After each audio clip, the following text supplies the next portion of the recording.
Hello guys, welcome to my page, Timo Starboy Reality Talk TV. I greet you. I greet you at your location time. You are welcome. How's everything over there? How is the weather? I hope everything is going good. Shall be well with us. Good morning, good afternoon, good evening. And for those people who are already sleeping, good night. You are live. We are live now, so you are live with us. So let's begin. So this is a trending one, Ukraine is giving Nigeria food, is feeding Nigeria now.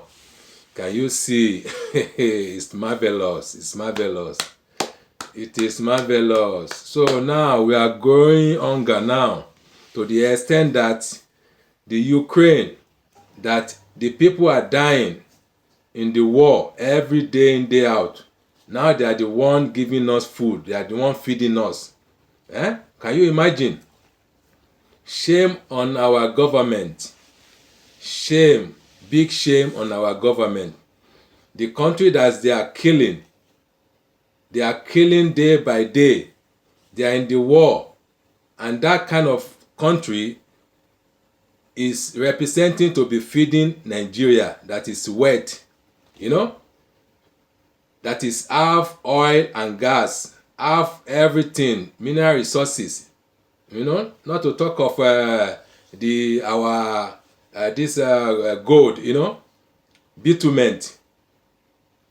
See, we are in a we are in a shit hole. We are in big deep trouble. We are totally in a mess. We have told you guys that this country is dead. It's dead already. It's gone. The dead body is in mortuary. The dead body is in mortuary. The country is gone. It's gone totally because I don't know where to begin. Shame on this our government. Big shame. Ukraine for that matter. Ukraine for that matter is sending food to Nigeria. Anyway, let me play you the video. Don't say that we are just talking. We don't know what you are saying. Because we are telling you guys, we need to break up. That is our solution now. We need to break up because before they put us in this mess, we need to break up. This is a shame. It's a big slap. Imagine. Let me give you the video. Let's watch it. Looting of warehouses and frustration over economic hardship in the country. The federal government on Monday announced that it will begin the distribution of grains nationwide to cushion the impact of the hardship. In a post on X, the Minister of Agriculture and Food Security, the food is from Ukraine. Senator Abubakar Kyari, sympathized with Nigerians affected by the hardship. His tweet reads in part, I understand the gravity of the situation, especially with the unfortunate event of foodstuff warehouse looting. Amidst these challenges, I want to assure you that our commitment to your well-being remains resolute. We shall commence the distribution of 42,000 metric tons of grains as approved by Mr. President across the 36 states of the Federation as one of the programs to be rolled out this week. We are working hand in hand with NEMA and the DSS to ensure that the grains get to the right people in the right packages and quantities. Furthermore, 58,500 metric tons of milled rice all the way from Ukraine will also be released into the market for stabilization. All right, I guess this is good news, but this is what we're hearing from the federal government, Dr. Bati Rufai. I mean, they're saying this week, today is Tuesday already. Well, I hope that we'll hear something by tomorrow or the day after. It's yesterday. Small point. Yesterday. Senator Abubakar Kyari is Minister of Agriculture and Food Security. Yes. Now, this is the thing I don't understand.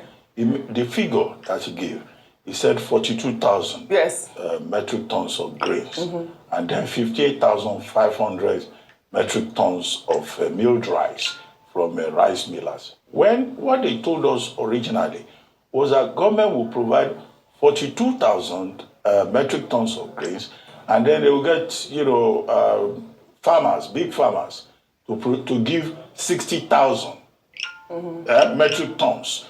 So What happened to the 1,500 metric tons? It's been reversed. So no, the Minister of Agriculture owes us an explanation. Absolutely. Because our 1,500 metric tons has suddenly been subtracted from the 60,000 that was promised. What happened?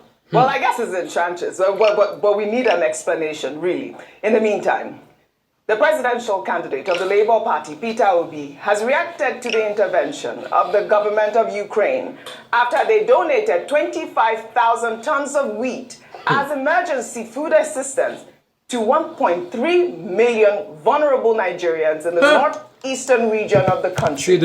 Peter Obi, in a series of tweets on X, described the development as disheartening. His tweet reads, then they will get, farmers, big farmers, to give 60,000 metric tons. So what happened to the 1,500 metric tons? It's been reversed. So no, the Minister of Agriculture was the case. An explanation. Absolutely. Because our 1,500 metric tons has suddenly been subtracted from the 60,000. Reverse was the case. What happened? Well, I guess it's in tranches, but we need an explanation, really. In the meantime, the presidential candidate of the Labour Party, Peter Obi, has reacted to the intervention of the government of Ukraine after they donated 25,000 tons of wheat as emergency food assistance to 1.3 million vulnerable Nigerians in the northeastern region of the country. Peter Obi, in a series of tweets on X, described the development as disheartening. His tweet reads in part, "Let me begin by sincerely appreciating the war-torn nation of Ukraine for their generous donation of tons of grains to Nigeria, thereby aiding our current fight against nationwide hunger. It is disheartening that our once economically confident nation, blessed with vast arable land and abundant natural resources, now relies on a war-torn Ukraine for food assistance. This national disgrace stems from years of leadership failure, necessitating urgent reflection and a reordering of our national priorities and resource management and allocation.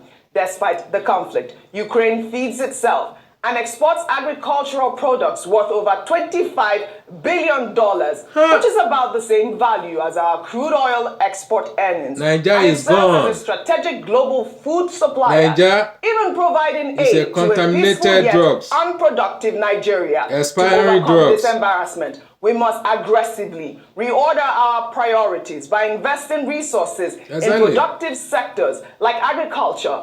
Addressing insecurity is crucial for farmers to return to their fields, enabling a productive manufacturing sector and supporting small businesses. I mean, I love this type of criticism, Rufai, because it's not just about criticizing, it's about also proffering solution. I mean, I think that, Peter Obi did write in that tweet that he wrote, because he did compare our arable land as well as Ukraine, saying that Ukraine is using up 60% of their arable land for food production and they're supplying Nigeria with food. What's going on here? This is a big shame look at Ukraine, on our government. I think some literature say 50 to about 80 million hectares of arable land in this country.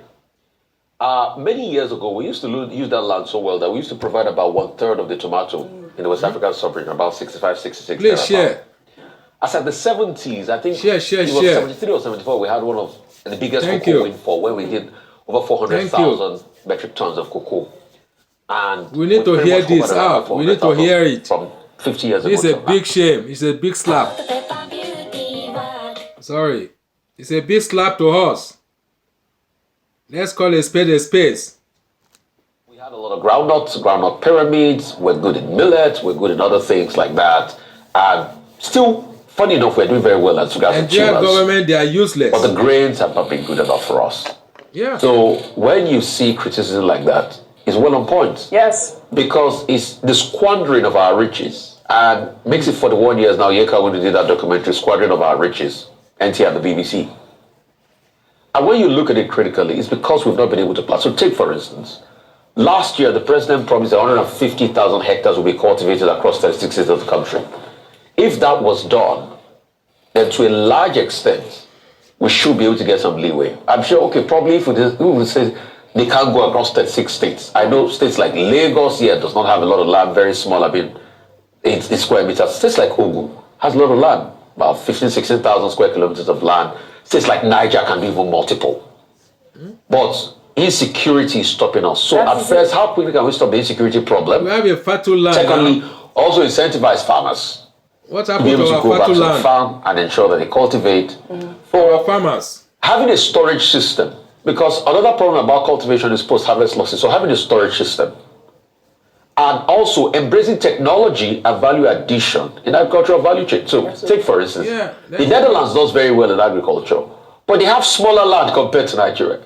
But they've been able to do well and harness their resources. So how can we, if my memory serves me right, Nigeria should be bigger than Ukraine in terms of land. I think Ukraine is about 600,000 square kilometers of land, if my memory serves me right. But they can still churn out grain, and I think they're about the 6th or 7th largest producer of grain. And I'm sure that's because of the war. If not because of the war, they should be doing way better than that in numbers. So it's about looking at these holistic touch points I've talked about and investing massively in them. Great solutions, Rufai. Dr. Abati. Well, the key point here is that Mr. Obi is right. And it's all about leadership. Yes. Ukraine is one of the major exporters of agricultural products in the world. And it didn't start today. There's something they call sunflower meal. There is wheat, barley, corn, and some seeds. You will recall that as part of the crisis in this war, this Russia-Ukraine war, you know, Russia wanted to block Ukraine from exporting food.